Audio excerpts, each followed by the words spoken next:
If you have a headlight similar to this and the park light is located in an area where it's really hard to get through, yeah, so that's the park light there, the lamp, and the other side is no better.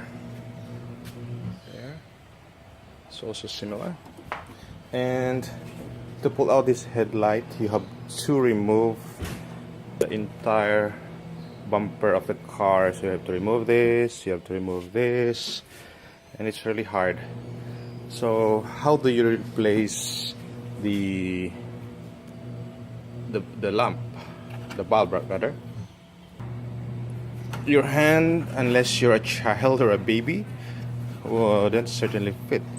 And what you can actually do is right here at the well, there's this cover. I don't know what you call this one.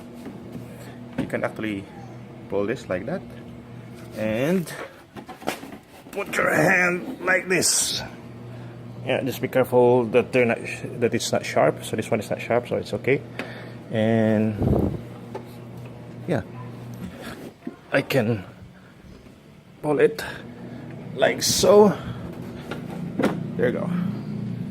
So you can replace this quite easily. So this one, it's a bit loose, so it also dislodges from the terminal.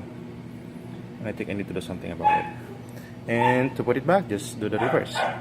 Or in cases where you cannot remove it, you can just feel your hand like this, yeah, and do it one hand like that.